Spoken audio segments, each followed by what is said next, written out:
One person goes straight, next person hook. And action. So Seagate was launching this SSHD hybrid drive that could load things really fast when it needed to, but had tons of capacity, so you could store tons of games.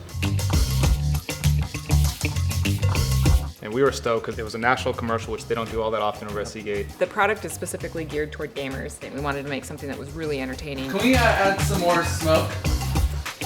Came up with this really cool concept that these guys are storming through a building, they blast down the door, and then the big reveal at the end that they're actually stuck in a loading video game. We did a lot of scouting around the Bay Area. We went to some really awesome locations in San Francisco and an old base in Monterey, but nothing was quite right. And so we ended up looking in LA and found a studio that had this really cool kind of dungeony basement that you could see being used in a horror film.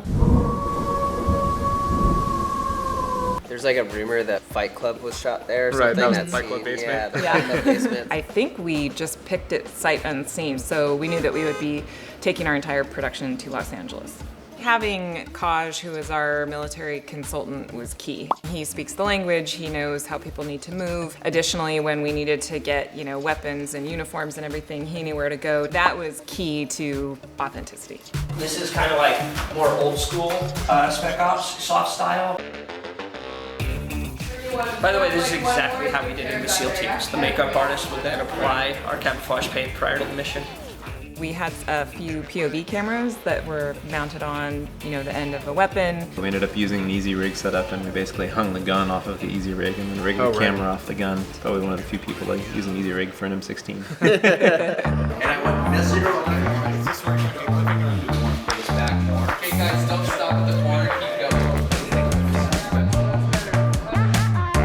Everything leads up to this one door, and the whole commercial is going through the stairs in the building, and they finally come to a big steel door that they need to blow off.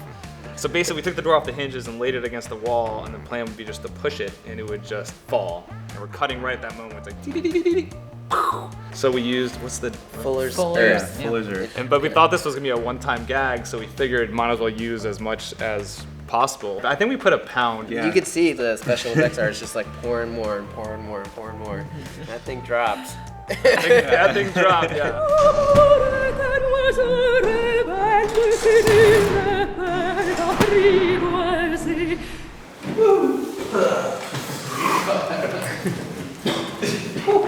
When the door hit, it like went woof.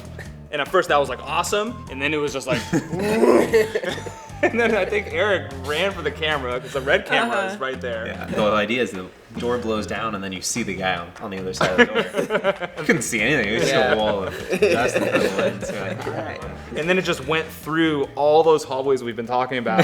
Basically coming down the stairs here, like you're just dropping all the floors to the bottom. And there is a smoke machine and a couple flags here, so you guys will have to kind of cut that. Okay. Online, teams of 2, sweeping forward. Lighting is so critical, obviously, to everything we do, and I think it's where Aaron Platt, the DP for this, did a great job. There was a threshold of too dark. yeah, it was a great combination of enough detail that you could see everything that was going on and like, you weren't just lost in like a dark world. And action!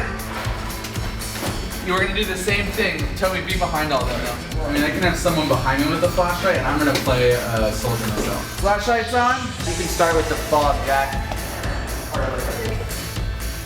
And there's that wide shot to show the actual loading screen, which is the key shot. And we had to dial on the placement of where the screen was going to land for once we got into post-production. I think we just used like a single Kino with a wrapped in gel or something like that we like dimmed up.